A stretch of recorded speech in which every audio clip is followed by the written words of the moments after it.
Hi, I'm Zara. And I'm Faye. And we would like you to Sit down with us every Wednesday. So on today's episode, we have another guest. We have Amy Truesdale with us today, who is a Paralympian, absolute incredible woman Legend. we have today. So, Amy, hello. Would you like to tell us a little bit about yourself? Yeah, so I'm Amy Truesdale. I'm a Para Taekwondo athlete. I've been doing my sport for like 29 years now, and I've been on the world class program for about 9 years. Amazing. Yeah. Oh my gosh. Oh my goodness. When was your last Paralympics? So I did my second Paralympic Games in Paris, which was in 2024. Crazy. Oh my God. How was that? It was the best day of my life. Yeah, I had an amazing competition. I got the medal that I aimed to get, which was gold. Like the first person from Britain to get gold. Absolutely insane. Yeah, so we've literally got a celeb here. What the heck? We really do. What have we done? Should we take a moment? Breathe. Yeah, that's incredible. That's actually mad. Wow. It is a bit crazy when I say it out loud. Yeah. Do you know when you think, I don't know whether I've actually reflected on it? Yeah. Mm-hmm. I'm going to say, I bet it doesn't feel real. Yeah, it's a bit crazy, yeah. Oh, and I bet it flew as well. Yeah, it did. To be honest, it is like a roller coaster of emotions, because like you've imagined that moment your whole life and then you achieve it and then you do go on a bit of a downer, I suppose, afterwards. But yeah, it is a roller coaster of a journey. Oh, that's incredible. Wow. When was your first gold medal? My first gold medal? I don't know, because I've had quite a few. Oh, like I've had loads. I can't remember. Yeah, so like I've done 2 Paralympic Games. The one before that I got bronze, so I was disappointed with that, but that's fine. But then I've done like World Championships, European Championships. So like at the moment I'm like current European, World and Paralympic champion. So I've had quite a few golds over the years. How does that title feel? I know. It's crazy because it's like, I've got them all, like all of them at one go. So yeah, it's super cool. That's mad. Yeah. Crazy. Oh my gosh. Oh my gosh. So what got you into Taekwondo? It was basically my parents that got me into the sport. They just felt like they wanted me to learn a life skill. They wanted me to stay out of trouble. They wanted me to just like keep fit. And then they suggested Taekwondo because that was like the martial art that was at our local like leisure centre when we were kids, me and my sister. And I love Bruce Lee. I love like Van Damme. So I was like, this is perfect. This is it, yeah. And I went to my first like Taekwondo class and I just loved it straight away. And I thought, yeah, this is definitely going to be the sport for me. Wow. You know what? I've actually never tried Taekwondo. No. I tried judo and cried when I was younger. I cried. Wasn't for me. Oh, no. But I've never ever tried Taekwondo. I know my uncles have and other family members have. Yeah. But yeah, I think it's such a beautiful sport though. Yeah. So is it like a dance, like a routine when you have all the forms? It's a bit more, it's quite tactical. It's a very tactical game now. So you've got to be very smart.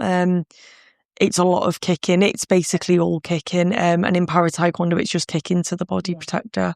But yeah, you can't just do any kick. You've got to be very, very like smart when you do it, because the other person will obviously have a good knowledge of Taekwondo and they know how to sort of counteract your attacking techniques, so to speak. Crazy. Oh my gosh. So yeah, a lot goes into it. I've always been a admirer from afar. I would never like want to give it. I don't know. To me, it's scary. Mm-hmm. Obviously, because like I wouldn't know like the ins and outs and the rules and things. So to me, it's quite scary. Yeah, you wouldn't be thrown at the deep end straight away. Yeah. Maybe one day. Sparring, but yeah, I think it's an amazing sport, because even if you're not interested in like the fighting or the sparring side of things, it like just teaches you so much like discipline and perseverance, and there's like so many like skills that you can like transfer into like normal life. So I think that's what like originally drew me to the sport as well. That's quite cool. Wow. I think it's incredible. I know. I'm like mesmerised. Mm-hmm. So obviously we have a myth section on our podcast. And for today's myth, we thought we'd talk about the fact that obviously there's like Winter Olympics going on at the moment. Yeah. And there's been this thing going on that apparently the Paralympics are easier than the actual Olympics, than the Olympics.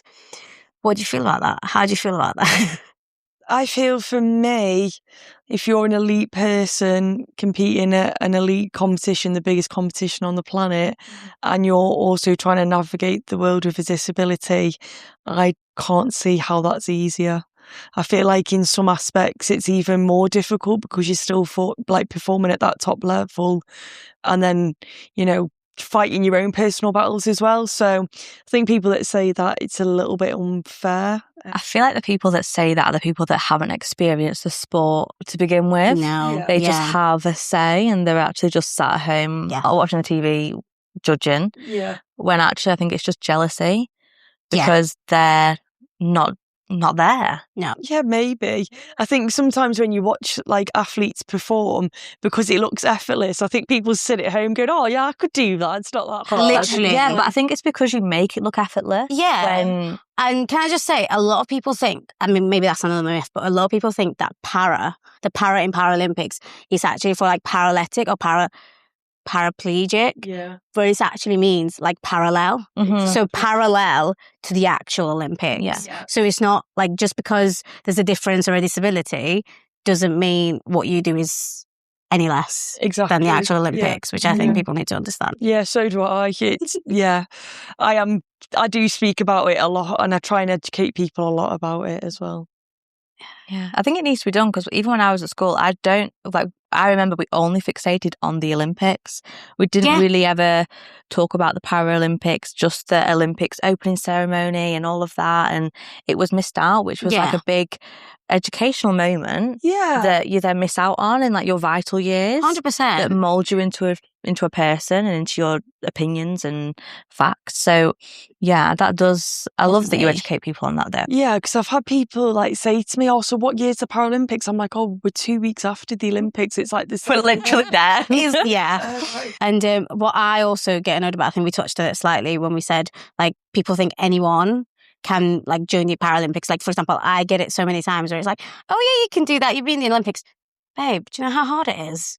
I mean, you know how hard it is. You wouldn't like say to someone who's, well, able-bodied is not the right word, but you wouldn't say, oh, well, you can go and compete in the Olympics to just anyone. So people just think, oh, you've got a disability, so of course you're interested in sport and that's what you want to do with your life. That's what you want to pursue. Yeah. It's crazy, but that's our myth for today. Yeah, and I think as well with how much training you go through, it literally it's not a lazy sport. Like, oh my gosh, the amount of training you've already obviously told us about before here. Like, just for example, just describe your day today.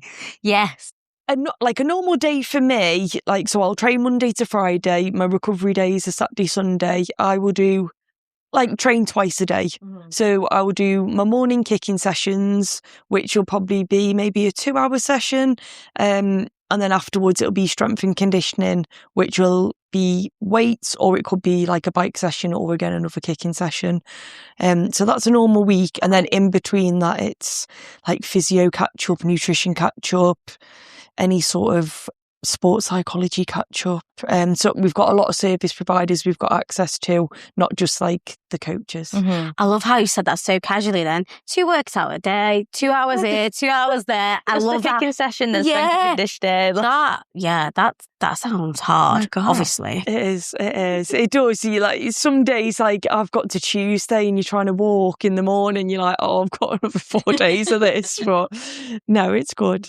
You get through it. I feel like the reward is massive though, as well. I just feel like it's cool. It's like before I was an athlete, I was like working in retail and just doing odd jobs. And it's just like, oh, this is my actual paid job to train, keep fit and get medals. So it's pretty cool. Yeah, it's like your hobby is your... you get paid to do what you love, basically. Yeah, right. Which is quite good. Which is like a dream. Yeah. So there's also another myth that I guess everyone in the Olympics and Paralympics just has sex. Oh, I did not know this. Because I did see that however many condoms were like... Yeah. It's like 100,000 at the Olympics. Well, that's mad. I've been to 2 Paralympics and nothing exciting like that's been happening. So I'm like, Like literally. That's Like, crazy. It's so mad because I'm thinking, where are people having this much fun? Because like in the village, you've all got like separate like apartment blocks. So you've got like Team GB there, like Brazil there, whatever. And then there's like 5-6 members of staff, like security as you go into the block. So I'm thinking, how are you sneaking these people in? How are they doing it? So yeah, I don't know what the Olympic guys are doing, but that didn't happen on our front. So Okay, that's a myth busted. Isn't it? I mean, yeah, that's actually mad. I did not know this. Did you not know? No. They like release it every year. How many condoms like they drop off at the village? Or I'm sorry, but who's counting? Why fixate on that? Like, why did they fixate That's on what I like mean. the sexual side of it all and not just the pure talent? Do you know what I mean? Like, why is it? It's the drama, isn't it? Yeah, you love it because you're like, I'm not part of this. I'm like, I'm just a bystander. That's funny though. Oh, I think it's the drama at the end, isn't it? Yeah, it's something to talk about. Damn. Speaking of drama and myths, is there any myths that you have like seen surrounding like Paralympics, Olympics that you want to address? I think similar to what you touched on before. But for me, I think the assumptions people make of Paralympic athletes, I think, yeah, like my experience myself, I think people do put limitations on you as an individual based on face value before they know you as a person and know your capabilities. So yeah, I'd say that's a bit of a myth that people just judge quite quickly. 100%. I think we have touched this on like previous podcasts and like upcoming podcasts. We will talk about this more, but like, yeah. They don't see all your hard work. They almost see your, I guess what I was trying to say is disability doesn't mean incapability. Yes. Yeah. Is that what that is the word I'm looking for. Yeah, I totally agree with what you're saying. I've had like people say to me before, like, oh, like, do you have to get like a driver or do you have to get the bus? Or like, I'm guessing you can't drive a car. And I'm like, I can. Just get an automatic one, isn't it? Like, that's it. It's the same with me. So, like, for example, if I tell someone like, I'm going to the gym, upper body. No, I do squats, babe. I do full on squat. Yeah. Do you know what I mean? Like, don't assume. Exactly. Yeah, but yeah, people are quick too. Yeah. I think we're in a very judgy society at the moment anyway, with social media anyway. And I think freedom of speech, some people have just taken it slightly too far. I think it's that. And I think maybe because if you've never interacted with anyone with a disability before, I think if you like demonstrated, I do taekwondo or do full squats in the gym, it would be inspiring to other people. But I think because they've not really been exposed to it, they automatically like make that assumption. 100%. Speaking of inspiring, do you feel the pressure to be inspiring?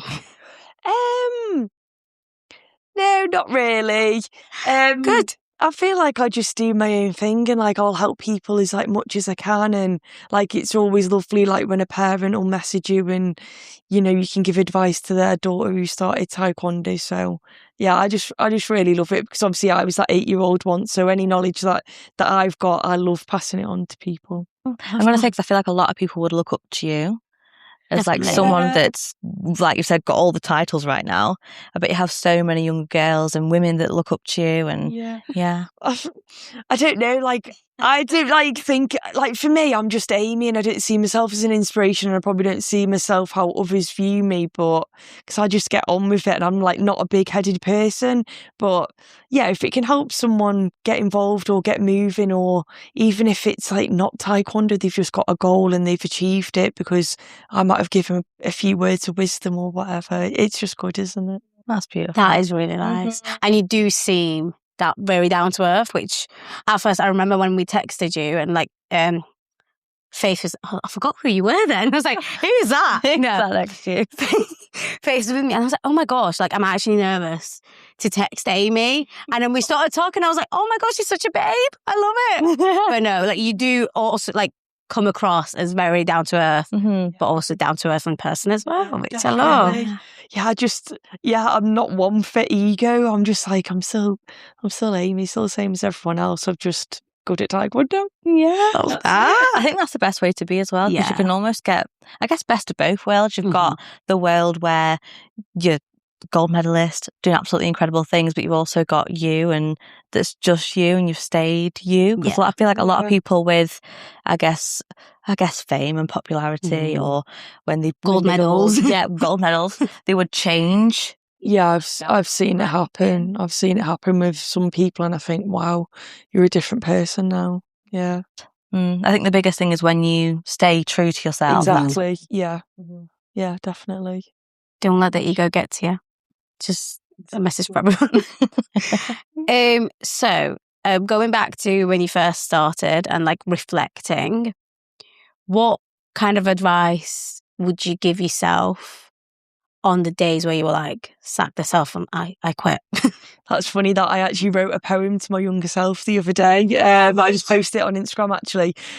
So what point did I make in that? I think the first one was to be like more present. I think with Taekwondo, because there's no off season, you're always chasing the next one. But I think just to be more present, enjoy that moment and appreciate like your small wins. I think that's a big one. For me, I'm like painfully hard on myself as a person anyway. Like I'm really hard on myself, and I'm not particularly kind to myself at times. So yeah, I would definitely say just be kinder to yourself, be easier to yourself, and celebrate yourself a little bit more. And then what I would say to anyone that's like up and coming, I'd say just ask loads of questions. I think there's like loads of role models out there. There's loads of people you can ask for advice, and just don't be afraid to ask, because all that knowledge is going to help you with whatever you want to achieve going forwards. Yeah. I love that. I think everyone's naturally very hard on themselves, but I could imagine with training and wanted to be to a specific level, I bet that almost like that self-talk can become very damaging. So I think it is like checking in with that. 100%. I think for me, it's like it served me really well in the short term, like getting a medal that I wanted. But I think long term, it's quite damaging for you. Yeah, definitely. Yeah, because I just remember not the same by all means, but through my training with my degree and my master's degree, like I remember like you'd mess up on a routine and you got to start it all again, and you just end up blaming yourself. And then with pep talks, you're like, oh my gosh, you feel like there's a lot at stake at that moment in time. That's like, that's all it is. Yeah, like, because especially when you're literally live and breathe it, I feel like it's so easy just to, it is, because it's like your own bubble. It's like you think that's the only thing happening in the world at that point. Wow. Is it quite... Because I don't really know Taekwondo, but I could imagine it to be quite a lonely sport because it's just yourself. Do you still have like you said, you've got a big team around you anyway, so I guess that has helped. But yeah, what's that like? Life like with the GB team? I like before Paris, we were very sort of separate. The para team, the Olympic team. But we're very more integrated now. So we train together. We're on training camps together, which is new. So we did a training camp in January. We've got another one in April. So yeah, everyone's like intertwined. Like I am one of the oldest athletes I am the oldest athlete on the team. So it's like I will try and like make an effort with like the younger ones, because they are in the friendship groups. And they're all so cute. They're like lovely, honestly. I feel like I've integrated well with them, and it's just like we're all doing the same thing, so we've all got the same sort of challenges. Commonality as well. Yeah, there's like things that we will mentally struggle with because it's such a physically demanding sport. So it's like, we all just support each other, so it's amazing. Oh, that's so nice. That's cool. I teach dance in my spare time. Oh, do you? What sort of dance? So from ballet to tap. Do you? Yeah. Girl of many talents. And then in Preston, with a dance school. But I've taught in the past in different dance studios, ballet, tap, modern, I used to do ballet and tap. hip hop, adult classes as well in the past I've done. And I find it really rewarding, like seeing that at the other, like almost seeing people learn along the way. Okay. So obviously you're a trainer.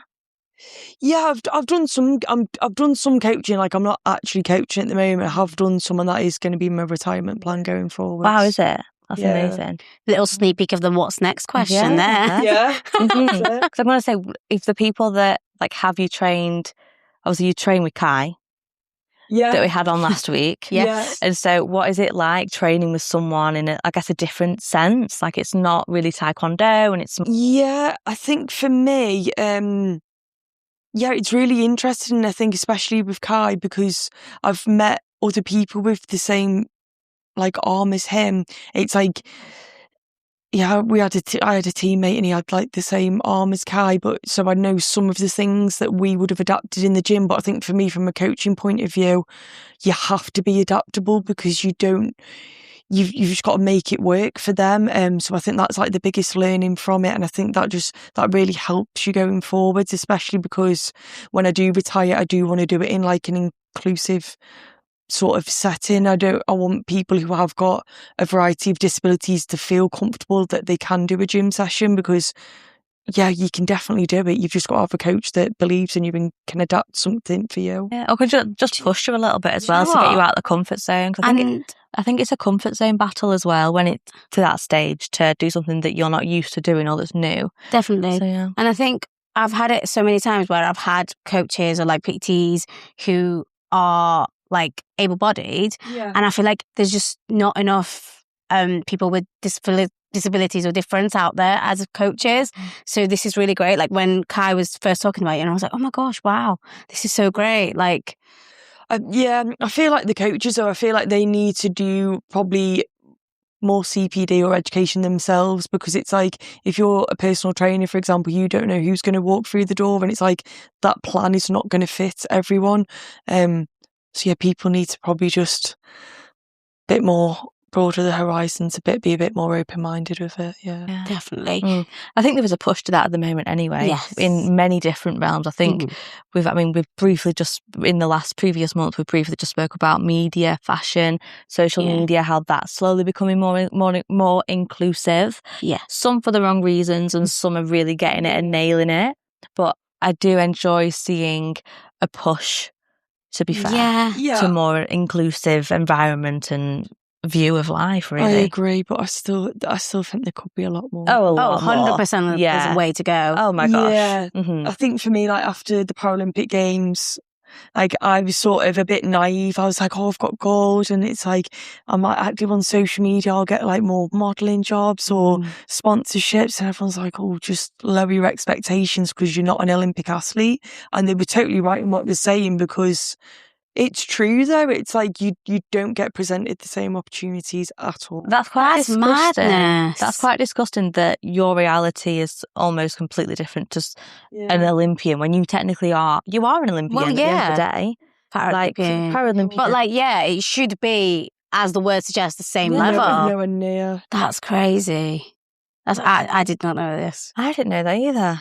Because you would think that, especially with what, like the position you're in, how influential that is as well. Yeah. For an inclusive, I'm sorry, I might be biased as someone with a disability, but I feel like you are more inspirational being a Paralympian than someone who isn't. And then I get that, but I don't know. I think with brands, like I think for me, I thought, the world is getting more inclusive. Like it'll be good, I'll get with a brand or a sponsorship deal, and then it was just like, no.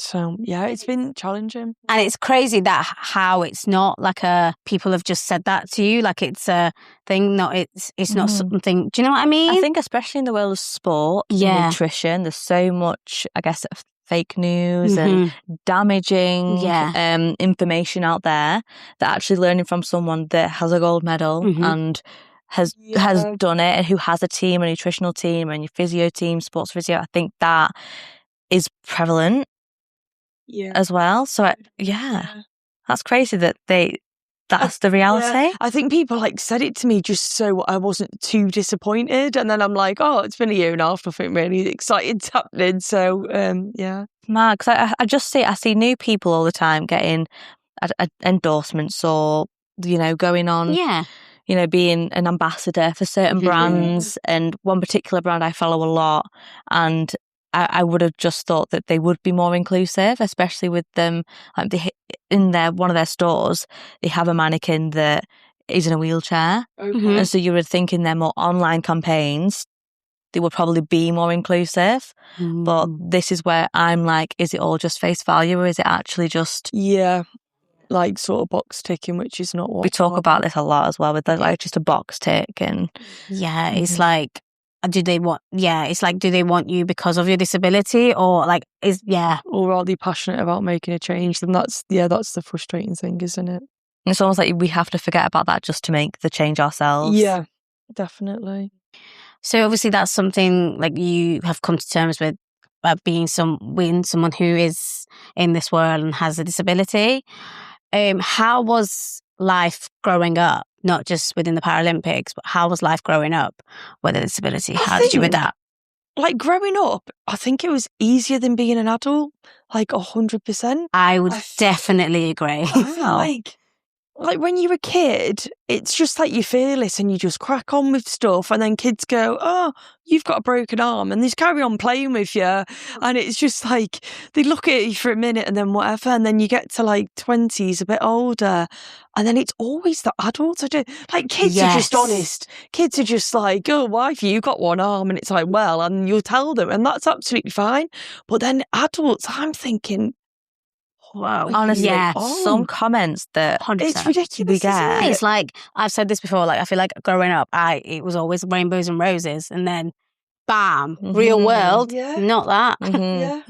But it's definitely adults, and you just think, like, some adults are like in their 50s, and I think, am I really the first person you've come across that looks a little bit different? But it's crazy, isn't it? It's almost like I'd rather, because I get stared at a lot, and I'm just like, I'd rather you just come up and talk to me. You know, where kids would, like kids do, or they stare and then they just get shy. And I can tell, or like they'll giggle, but it doesn't bother me because they're just kids. But when it's an adult that's staring, I'm like, babe, come say hi. If I'm that amusing to you, come and say hi. So for me, it's the stares that bother me more, because it's almost like I've not stepped out of a circus tent, my love. You know what I mean? Like, just come and have a conversation with me. What's the worst interaction you've ever had with someone? If you're willing to share, because that's quite a deep question, I feel. Sorry, I should have like... Deep question. What's the worst thing that's happened? No, joking. I can't really think... like before COVID, I've spoke about this before. It was like literally before COVID. This is how many years ago it was. I went on a date with a guy. It's always a guy. I'm sorry. I don't want to be sexist. It is. I'm not trying to be sexist. There's always a guy. Well, this wasn't even that bad. But I'd FaceTimed him before, because I usually, if I'm going to date someone, I'll FaceTime just so you know what I look like, you know, the arm situation. No elephant in the room. So then basically we went for food, he got the bill, and then at the end of it he was like, oh, can I please ask you a question? I was like, sure. And he's like, that thing that's wrong with you. And I went, oh, you're on about my arm? And he went, oh yeah. He's like, is that genetic? And I was like, what do you mean? And then he was just like, he brushed it off, and then I was like, well, no, sort of thing. And then I was like trying to like come up with some statistics, how many people are actually born with a bit of their arm missing. And then we just like left it. And then I just like, oh, I'm going back to my car. So he like walked with me. And then he went, oh, do you know what? He's like, I'm so proud of myself. And I went, how come? And he's like, I can't believe I've like been seen in public with somebody that looks like you. And because bless his cotton socks. What? And I went, what do you mean? I was about to swear at him, not bless him. No, but I went, what do you mean? And then he carried on digging, and he just went, oh, I just thought somebody with two arms would be more attractive, but now I've met you, he's like, I've realised that I'm wrong. And I just was like, right. He's digging and he's Is he still alive?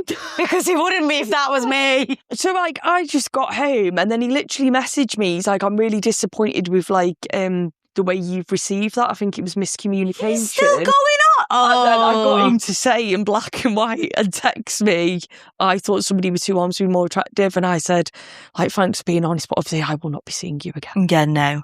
So that was the first interaction. So I think he thought, oh, this girl, if I have a kid with her, I'm going to have a kid with one arm. I'm sorry.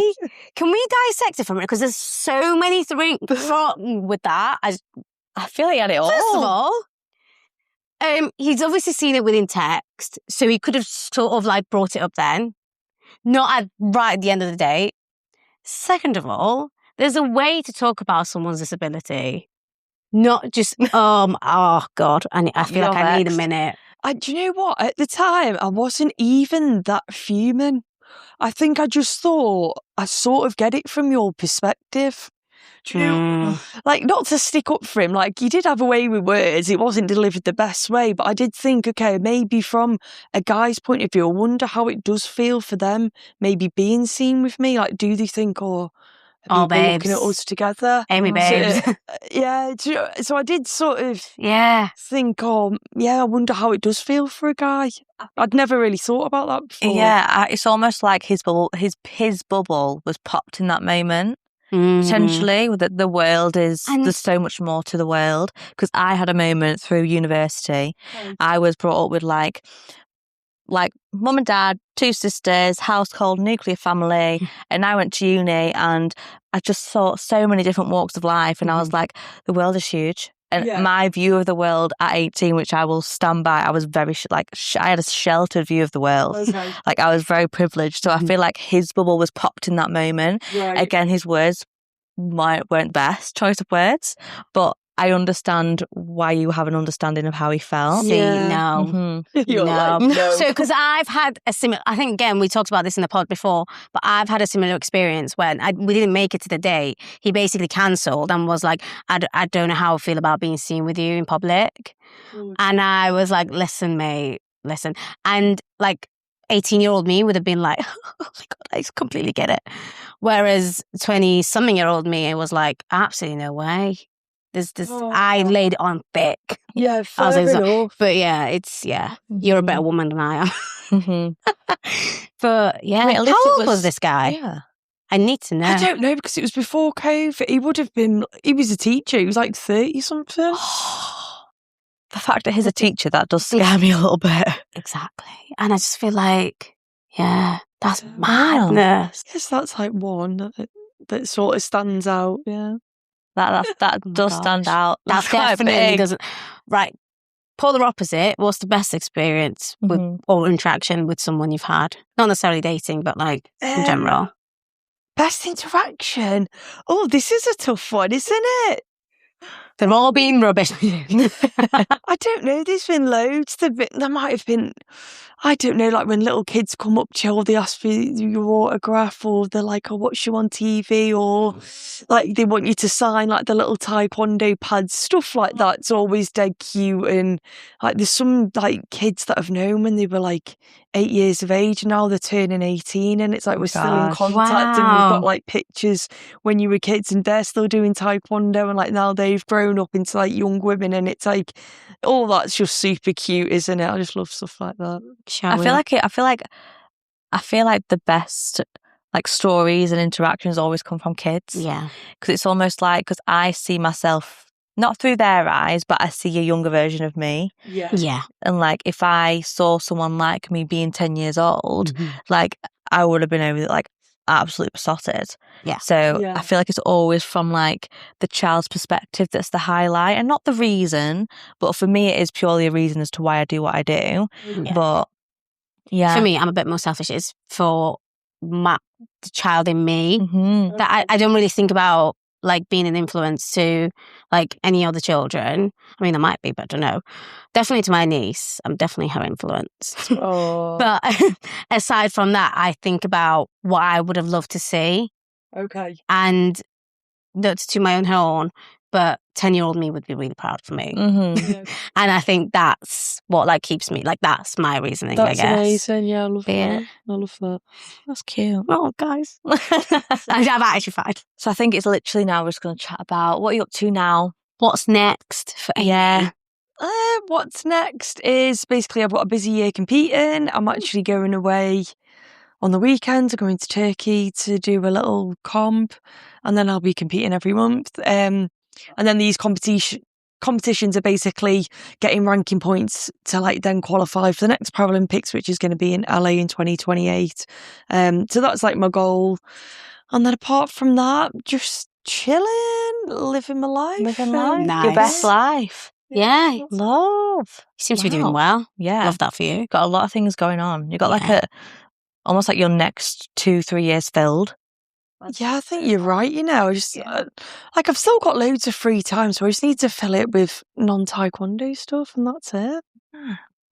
Well, what's like I can't even say it. That's non-taekwondo stuff. Like, what would you like to do if you had free time? I do have free time. Like, in my free time, I'll go to like Pilates. I'll go and do that. I'm like qualified to like coach that. So I think I will be doing like covering some classes in Manchester. That'll be happening soon. Basketball, I always go and watch that. I think like there's so many like sports in Manchester. So it's like I need to go out and watch it more. So I go and watch that regular. So just been doing stuff like that, really. That's what I do when I'm not training. Amazing. And I guess just to close up, have you got any advice for anyone who I guess has a very similar disability or is in the process of, I don't know, an aspiring athlete? Yeah. I would say ask questions, dream big, keep kicking, and just most importantly, enjoy it. Nice. Love that. I like that. Just keep enjoying it. Yes. You've got to enjoy it, otherwise you lose sight of touch. You'll be out of touch with it. Yeah. Do you know what? I can say for the both of us, we'd love to having you on. Mm-hmm. I think meeting you both, it's been so fun. Yes, it's been great. And I think this is going to be one of those episodes that I keep on to go back to and listen. Yeah. It's going to be great. So yeah. Thank you. So thank you for listening. Thank you for watching. And we'll see you again next Wednesday. Bye. Bye.